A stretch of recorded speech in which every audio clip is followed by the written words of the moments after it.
La Voz del Derecho presenta Primer Plano. Primer Plano. Una visión dinámica de los hechos y los personajes de la jurisprudencia y la vida nacional que conformarán la historia del mañana. Primer Plano. Primer Plano. Con la participación de los abogados José Domingo Bernal, Fabio Sepúlveda y la presentación y dirección de Fabio Becerra Ruiz. Primer Plano. Primer Plano. Una producción de la Corporación Colegio Nacional de Abogados, CONALBOS. Bienvenidos. Cordial saludo a todos nuestros oyentes y a todas las personas que nos siguen en nuestras redes sociales. Quien les habla, Fabio Sepúlveda Betancourt, hoy en un programa más de Primer Plano de la emisora La Voz del Derecho, con la producción de Luis Daza y la dirección de Fabio Becerra Ruiz. Hoy tenemos un invitado también muy especial. Vamos a tratar un tema de mucha coyuntura, el doctor Amaury Gutiérrez. Él es abogado, especialista en Derecho Público, candidato a magíster en Derecho Público y quien se desempeña como asesor en entidades públicas en la parte de contratación estatal. Bienvenido, doctor Amaury. Doctor Fabio, un agrado, mil gracias por la invitación y saludar obviamente a todos quienes nos escuchan a través de esta plataforma virtual en esta época de pandemia, y cómo no hacer un extensivo saludo a todos aquellos que de una u otra manera hacen posible que nuestras cosas funcionen en este tiempo tan difícil y de cara a enfrentar una nueva realidad en nuestro país y a nivel mundial. Mil gracias, doctor Fabio, por esta invitación.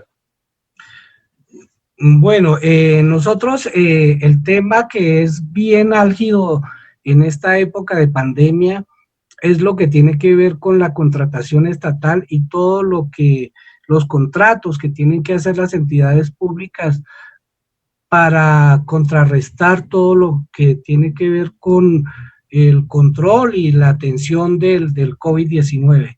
Entonces, ¿cómo ve usted, doctor, en esta época ese procedimiento de contratación de urgencia? Bueno, doctor Fabio, algo es claro y digamos que en esta nueva realidad en la cual nadie estaba preparado para asumirla. No es lo mismo atender una emergencia por un deslizamiento o un hecho de la naturaleza que afrontar un tema de pandemia global. Creo que ese fue el primer paréntesis que hay que tener en cuenta. De cara a esto, pues hay que partir de una premisa muy importante que han esbozado algunos abogados, en el sentido de que se parte de la premisa de hablar que algunas veces los contratos son imperfectos en épocas normales. En este tipo de épocas los contratos pues generan alguna imperfección. Y esta contratación, a raíz de lo que nos ha llevado el tiempo de pandemia a hoy, creo que ha sido una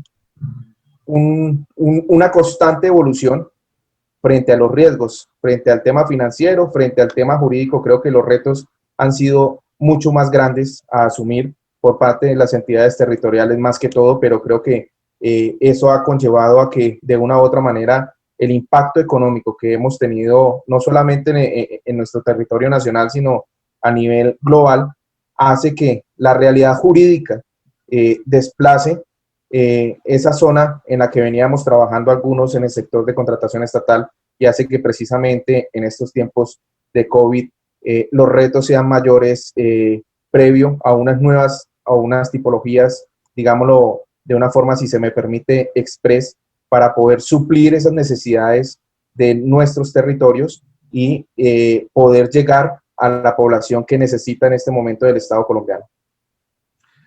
Bueno, en esos pasos que hay que seguir en una contratación, ¿cuál es el primer paso que se debe de tener para que una entidad pueda celebrar un contrato?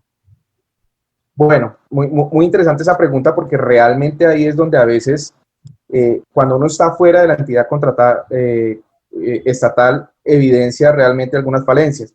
Pero digamos que el fuerte que siempre se debe tener en cuenta desde la planeación del proyecto es realmente generar toda una estrategia jurídica, técnica y financiera para fortalecer el proceso y saber que la necesidad que voy a sacar al mercado sea realmente aterrizada en el marco del comercio, de la necesidad y de la forma de pago. Digamos que esa etapa de planeación es muy importante tenerla en cuenta y ahí es donde muchas veces el estudio de mercado y los estudios previos tienen alguna falencia. Y yo siempre lo he dicho, y a veces entre palabras castas, uno cuando está de abogado en temas de contratación, termina asumiendo unos saberes de algunas otras áreas del conocimiento.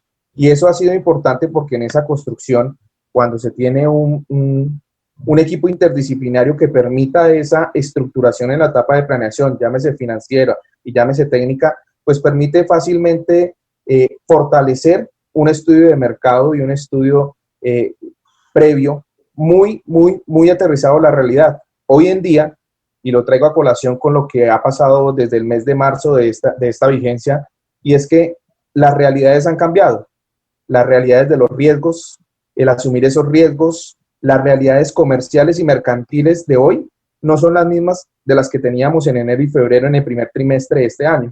Entonces, realmente ahí es donde está el quid del asunto, donde en esa etapa de planeación hoy en día debemos de mirar esos riesgos, digámoslo así, esas nuevas formalidades que se presentan tanto en el mercado, tanto en la comercialización y más aún en ese análisis de riesgos que debe tener cualquier entidad pública al momento de contratación. Creo que en la etapa de planeación es donde realmente el proceso se hace fuerte para poder salir y que pues obviamente no se tengan los impases y los desafortunios que ha tenido algunos ordenadores del gasto de algunas entidades territoriales de nuestro país.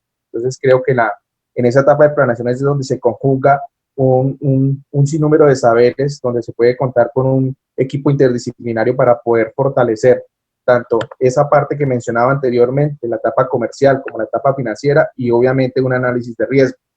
Algo importante que permítame traer a colación y es que a partir de marzo de este año, digámoslo así, que para algunos se llama la contratación express, pero para otros se llama más que todo es la atención a este tema de emergencia y atención de la pandemia. Y digamos que ahí es donde se configura y se obvió fortalecer muy bien esos estudios de necesidad para poder suplir el objeto que requería la entidad territorial. Entonces muchas veces encontramos que esa falencia por un sobrecosto fue porque realmente falló algo en el estudio de mercado. Entonces el estudio de mercado no fue aterrizado, los costos están muy por encima y hay un principio elemental que uno habla en ese equipo interdisciplinario y es que precisamente cuando yo entro a la etapa de planeación, la premisa que debo tener encima de la mesa es yo tengo que hacer este proceso como si estuviera administrando mi propia cuenta de ahorros. Es decir, debo saber cuánto tengo, cómo lo voy a gastar, a quién le voy a cobrar, cómo voy a hacer el pago. Está bien el precio, miro el demás precio de los elementos dentro del mercado que lo puedo revisar y finalmente miro cómo le pago y cuánto me queda de saldo. Esa es una premisa que uno se sienta en un equipo interdisciplinario a mirar. Partimos de ahí para generalizar de cómo tiene que ser un estudio de mercado realmente aterrizado. Y obviamente el hecho de que el gobierno nacional haya expedido los decretos reglamentarios para permitir esa contratación directa, no quiere decir que se obviaran estos presupuestos de un estudio de mercado o un estudio previo concienzudo. Si bien es cierto, no se requiere el estudio previo, sino el acto administrativo, pero sí es bien cierto que esa parte de mercadeo, esa parte de análisis de riesgos, esa parte de valores comerciales y de idoneidad del contratista son muy elementales a la hora de poder tener una buena ejecución del contrato, un buen contratista que ejecute el objeto y que lo cumpla a satisfacción. Cuando usted habla de ese equipo interdisciplinario, indudablemente ese es el ideal que debiera tener toda entidad, pero vayámonos a los municipios o a las entidades pequeñas. si ellos cuentan con todo ese equipo para realmente asumir un contrato. Excelente esa pregunta, doctor Fabio. Mire, desafortunadamente en nuestro territorio, y nos vamos más bien a los municipios de categoría cuarta, quinta y sexta, estos municipios realmente cuentan con un presupuesto limitado para operar. Cuenta con básicamente que si un ordenador del gasto quisiera llevarse un economista, pues un economista aspira a ganarse, no sé, alrededor entre 5 millones de pesos promedio por una prestación del servicio, diría yo, en un ejercicio muy elemental. Realmente un municipio de esta categoría no cuenta con estos recursos. Entonces, realmente ahí es donde inicia la limitante frente a esa falencia que tienen estos municipios para poder generar un estudio de mercado muy sólido, poder cumplir con estos roles y perfiles que se requieren al momento de poder generar esa fortaleza jurídica, esa fortaleza técnica y financiera para poder viabilizar un proyecto de contratación. Entonces, realmente creo que esto es un secreto a voces, que todas las entidades territoriales pequeñas, los municipios pequeños, escasamente cuentan con un personal mínimo que pueda adelantar estos procesos, pero desafortunadamente pues eso no es óbice para poder saltar el requisito previo. Pero sí es cierto que también se debe tener en cuenta la idoneidad frente al tema cuando yo voy a estructurar una etapa de planeación de un proceso de contratación. No existe ninguna excepcionalidad a la regla. Desafortunadamente, esa disparidad presupuestal de los municipios de quinta y sexta hace que se encuentren algunas falencias. Inclusive se ve en la praxis que realmente estos municipios, la mayor parte de su contratación en su vigencia son mínimas cuantías, precisamente porque el presupuesto de las grandes cantidades que pueda llegar a una selección abreviada o una licitación pública obedece precisamente a algunos recursos que gestionan a través de convenios.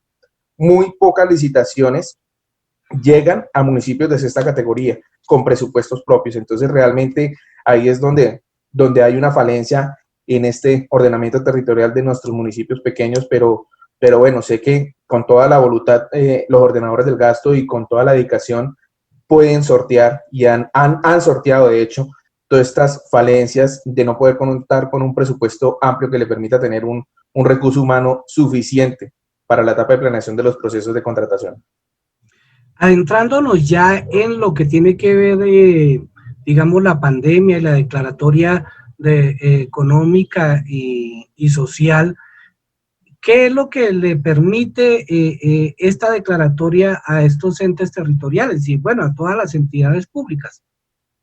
Bueno, debemos recordar que cuando inició la pandemia en el mes de marzo, el gobierno nacional expidió y posteriormente expidió, si mi mente no me traiciona, el decreto legislativo 440 y luego el 537, donde precisamente estableció unos criterios y unos procedimientos que podrían establecer o que podrían mejor implementar las entidades territoriales. Yo creería que antes de continuar podríamos hacer una observación y podríamos decir que hay que rescatar algo bueno que hemos venido pidiendo a gritos desde hace mucho tiempo, algunos quienes hemos estado en el sector de la contratación, y es que los trámites deben ser más expeditos, más rápidos, pero a la misma vez deben guardar una garantía tanto para los oferentes como para las entidades estatales. Y creo que en esta nueva era donde la tecnología juega un papel fundamental y los medios de comunicación, creo que los decretos legislativos que se expidieron permiten realmente esa transparencia y esa publicidad en el sentido de que se pueden utilizar todas las herramientas tecnológicas para llevar a cabo el proceso de contratación. Por un lado tenemos la tienda virtual del Estado colombiano, por otro lado autoriza que se realicen audiencias virtuales a través de estas plataformas que se han venido usando en lo que tiene que ver con esta pandemia. Entonces, digamos que ese es mi paréntesis. Creo que eso ha sido algo muy bueno que nos ha permitido o que ha permitido que de una u otra manera permita esa transparencia, porque las audiencias van a quedar grabadas, porque las audiencias van a tener esa publicidad y no pueden ser editadas el audio. Las transparencias en el sentido de que pueda ser más expedito y cumplir más de fondo, que algunas entidades a veces no se cumplen, y es el decreto 019, que es la ley anticorrupción, el tema de antitrámites, Eso ha permitido básicamente que con estos decretos legislativos nos permita avanzar un poco más acorde con las nuevas tecnologías. Dicho esto, es importante mencionar que estos decretos legislativos a raíz del COVID introdujo transitoriamente algunas acciones o algunas actividades muy importantes para los ordenadores del gasto. La primera de ellas es obviamente que se realizan las contrataciones directas por la declaratoria de emergencia para la atención del COVID. Obviamente esto tiene unas circunstancias especiales en las cuales los ordenadores del gasto podrían generar o destinar mejor sus recursos para la atención del COVID, siempre que se lleva de presente que se debe cumplir con los requisitos mínimos de la Ley 1523 de 2012, en lo que tiene que ver con la expedición o la declaratoria de emergencia para el territorio en específico. Digamos que todo ese tipo de contrataciones en lo ocurrido de este año, le dijo el gobierno nacional a las entidades territoriales, mire, a través de este decreto legislativo puede generar una atención y contratación directa. Otro tema que realizó también frente al tema de la atención en pandemia es que le otorgaba la posibilidad a las entidades de que si en caso dado se estuviera llevando una licitación pública, podría terminarse la misma por situaciones de atención del COVID. Entonces, digamos que eso es una alerta bastante grande porque en su momento la entidad podría dar por terminada anticipadamente cualquier procedimiento de licitación en curso. Entonces, eso hace de que se le ven unos riesgos en los procesos de contratación. Por otro lado, el tema de la aplicación de la contratación frente al tema del seguimiento presupuestal. ¿Qué dijo la Contraloría General de la República? Dijo, no, independientemente que a nivel territorial, porque fueron muchos los contratos que se elaboraron en el marco de la urgencia manifiesta para la atención del COVID, no suprimió la obligación legal que le asiste a la Contraloría General de la República y las Contralorías departamentales de realizar control frente a ello. Entonces, digamos que así se contratara de forma expedita, digo yo, de urgencia manifiesta, no quería decir que se obviara el procedimiento de que el órgano de control fiscal pudiera realizar la verificación y evaluación previa de los contratos que se hubieran suscrito. Entonces, creo que esa marcada de toda la atención del COVID hace de que los riesgos, o hizo más bien, de que la contratación estatal se estuviera enfocada básicamente en su mayor parte a la atención. Digamos que bajo los principios y el precepto constitucional de la atención de la población vulnerable o la población que estuvo afectada o ha estado afectada hoy en día por la vinculación del COVID frente a lo que pueda venir de un posible rebrote, que es lo que se está viendo a nivel mundial. Entonces creo que esos decretos legislativos de una u otra manera lo que dieron fue la posibilidad de que se contratara de forma directa, de que se establecieran los mecanismos de declaratoria de emergencia en cada uno de los territorios para atender todo el tema del COVID.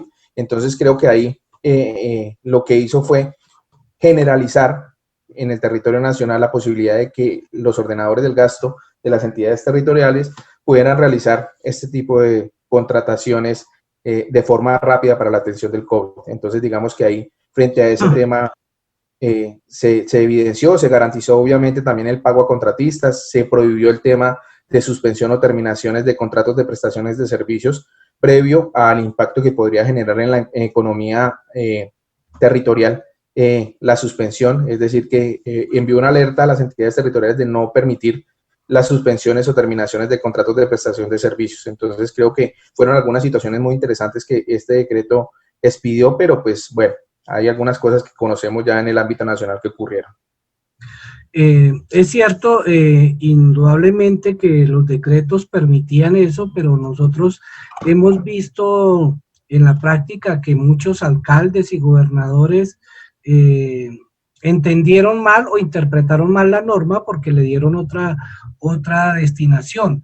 Entonces, podríamos decir que solamente lo que faculta el decreto era para contratar lo que tenía que ver con el COVID y lo que tiene que ver con, digamos, el aseo. ¿Lo demás se sale? ¿O cómo se...? No, digamos que en esa declaratoria de emergencia básicamente estaba catalogado de manera general tema de ayuda humanitaria, ¿sí?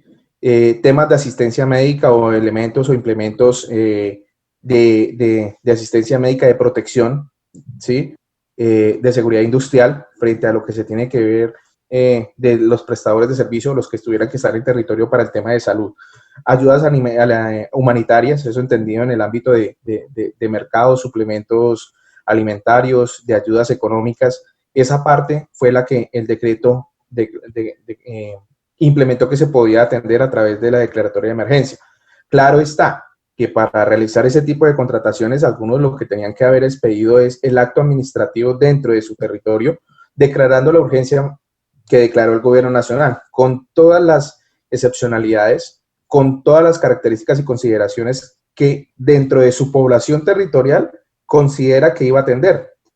Muchos cometieron los errores es de coger un copy-paste de que el primer municipio que sacara el acto administrativo de la declaratoria de emergencia lo copiábamos, se tomaba, se copiaba y se sacaba. Y creo que ahí es donde precisamente lo que usted mencionaba, doctor Sepúlveda, y es que se cometen esos errores del copy-paste, porque las necesidades de un municipio de la costa no son las mismas de un municipio del interior o del sur de Colombia. Cada municipio tiene su necesidad premiante dentro de su población a atender puede ser mayor en X o Y. Entonces creo que esas consideraciones son importantes y en esa etapa de planeación y en esa etapa de estudio creo que fue donde se presentaron algunas falencias porque no es un todo, es simplemente focalizar de qué manera y a través de cómo iba a llegar yo a atender precisamente el tema de COVID en nuestras poblaciones, llámese niños, adultos mayores, población con un riesgo económico bastante alto. Creo que ahí es donde la tarea era realizar precisamente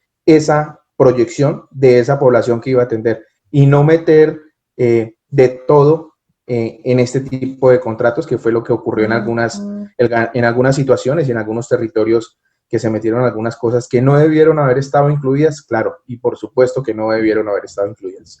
Esta declaratoria modificó algunos requisitos de los contratistas o, digamos, seguían siendo iguales a como se tenía antes, las condiciones, todos los requisitos que tenían que tener los contratistas para celebrar un contrato con una entidad pública? Bueno, interesante pregunta porque ahí precisamente fue lo que todos conocimos en algunos territorios. Y es que precisamente la idoneidad es un principio fundamental en la etapa de contratación, llámese como se llame. Yo no puedo generar una idoneidad con un contratista que no tiene ni la capacidad técnica ni la experiencia para poder soportar un objeto contractual. Y eso es importantísimo, tal vez por eso están en curso algunas investigaciones y algunos ordenadores del gasto fueron separados de su cargo, porque precisamente esa contratación directa no quiere decir que yo pueda comprar con cualquier persona o cualquier persona natural o jurídica cualquier elemento. No, la contratación directa obviamente obvia algunos requisitos preliminares, pero lo que se debe tener en cuenta a la hora de suscribir el contrato en el término de declaratoria de emergencia es que precisamente esa idoneidad esté demostrada, de que quien yo vaya a traer porque es una contratación directa es porque lo conozco, no porque me llegó de buenas a primeras, no porque apareció de un listado que me enviaron y entonces lo escogí al azar, no. Por lo general, cuando usted hace una contratación directa, conoce la idoneidad de su contratista. Y en ese orden de ideas es un principio en la contratación estatal que yo no puedo obviar indistintamente de la clase de vinculación que vaya a realizar con esta persona. Entonces creo que ahí fue donde existió una falencia grandísima en algunos territorios, donde se determinó que con un ingeniero me hacía el contrato de suministro de mercados, con una empresa de arreglo de vehículos me hiciera el suministro de ayudas humanitarias a través de la entrega de mercados. Entonces creo que eso es un principio que a veces se olvida y creo que los principios en materia de contratación estatal, como en cualquier área del derecho, deben ser atendidos y deben estar enmarcados en cada una de las actuaciones, tanto de los ordenadores del gasto como quienes somos colaboradores de forma directa e indirecta en todo este proceso de contratación. Entonces creo que ahí fue donde realmente se vio y se creyó que a través de la contratación directa por urgencia manifiesta podría contratar a cualquiera y creo que ahí se violó un principio de selección objetiva y un principio de idoneidad del contratista. Bueno, hablemos desde el punto de vista disciplinario y también penal. ¿En qué conductas incurre el funcionario que se salga de los parámetros de la declaratoria de emergencia? Perfecto, entonces podríamos estar hablando que prácticamente con estas acciones que se vieron o que están en curso en algunos ordenadores del gasto, debemos tener en cuenta que son 3 elementos que están en juego ahí. 1, que es el tema de responsabilidad penal. 2, el tema de responsabilidad disciplinaria. Y 3, el tema de responsabilidad fiscal. ¿Por qué? Porque realmente a la suscripción indebida o celebración indebida de contratos sin el lleno requisito está en riesgo el presupuesto de la entidad territorial. Presupuesto porque debió haberse contratado por un sobrecosto o sencillamente no tenía el contratista, porque ahí lo que vemos también que muchas veces se vincula al contratista y es porque precisamente le asiste una responsabilidad al contratista. No es solamente que yo me presente como contratista y no voy a tener ninguna vinculación ni responsabilidad legal, eso no es así. El contratista le asiste unas responsabilidades en el marco desde el momento mismo que presenta su oferta a la entidad pública. Entonces considero que esos 3 elementos, el penal, el disciplinario y el fiscal, son una serie de elementos que debe tener en cuenta cualquier ordenador del gasto al momento de mirar más allá o de prever los riesgos en un momento de la contratación. Los riesgos siempre van a estar, los riesgos en cualquier, y mencionando un poco al inicio de nuestra conversación, y es que en la tesis precisa de que los contratos son imperfectos en una normalidad económica, pues hoy en día aducen o pueden llegar a convertirse en que en este momento sean un tipo de contrato que esté en algún riesgo y que pueda generar alguna imperfección. Entonces creo que esos 3 elementos, el fiscal, el penal y el disciplinario, están inmersos en ese riesgo de celebración indebida de contratos sin el previo requisito. Obviamente es importante hacer la aclaración que cuando se habla sin el previo lleno de requisito no quiere decir que en el contrato de urgencia manifiesta debe realizar todo como si fuera un estudio previo. No, debe tener unos requisitos mínimos, dice la norma, mínimos para la contratación. No los dice cuáles, pero dentro de esa planeación debo tener la certeza de que mi par que va a ejecutar sea idóneo, tenga experiencia, tenga capacidad financiera y haga un buen ejercicio dentro del marco de la ejecución del objeto contractual. Ya para redondear el tema, usted tiene algunos como tips que pudiéramos tener presentes tanto las entidades como las personas que trabajan asesorando este tipo de contratos. Bueno, ok. Básicamente es tener en cuenta todas estas situaciones que han llevado precisamente al cambio de una nueva realidad jurídica en el tema de contratación estatal. Nosotros, en calidad de abogados, debemos prever siempre todas estas situaciones que conllevan a que realmente dentro del análisis de la etapa de planeación podamos realizar procesos aterrizados y acordes con estas nuevas situaciones que presentan y que ameritan realizar un cambio o un análisis de fondo frente al tema de riesgos como el tema de incremento de costos, riesgos como el tema de falta de demanda en los productos finales, riesgos como en el tema de un nuevo ordenamiento en el tema de seguros, que es muy importante tenerlo en cuenta, porque esa variación económica ha permitido que de una u otra manera el análisis de los riesgos en el tema de los seguros que competen a la ejecución del objeto contractual tengan una variación dentro de su ejecución, variación en el tema de costos, que eso implica realmente tenerlos en cuenta a la hora de realizar la proyección. La tasa representativa del mercado, la fluctuación de la misma, algunos temas bancarios que son importantes tenerlos a la hora de mirar la ejecución de un objeto contractual, puesto que ya han tenido algunos límites. Es importante tener en cuenta todas estas y algunas premisas más que son importantes a la hora de esta nueva ordenación jurídica en el tema de contratación estatal, tenerlos en cuenta para una nueva o una buena planeación, diría yo, y poder contar de esta manera con un buen proceso y una buena ejecución contractual. Doctora Mauri Gutiérrez, muchas gracias por compartir su experiencia y sus conocimientos en este interesante tema sobre contratación estatal en época de pandemia. A ustedes invitarlos a un próximo programa, Primer Plano, de su emisora La Voz del Derecho. Gracias a Luis Daza, quien ha hecho posible la grabación de este programa a través de la plataforma Zoom, y nos veremos en un próximo programa. Mi doctor Sepúlveda, Un abrazo inmenso. Nuevamente, mil gracias por haberme invitado a esta plataforma. Un especial y caluroso agradecimiento a ustedes, a Luis Daza en el control máster de este programa. Mil gracias y buena tarde. La Voz del Derecho presentó Primer Plano. Primer Plano. Una visión dinámica de los hechos y los personajes de la jurisprudencia y la vida nacional que conformarán la historia del mañana. Primer Plano. Primer Plano. Con la participación de los abogados José Domingo Bernal, Fabio Sepúlveda y la presentación y dirección de Fabio Becerra Ruiz. Primer Plano. Una producción de la Corporación Colegio Nacional de Abogados, CONALBO.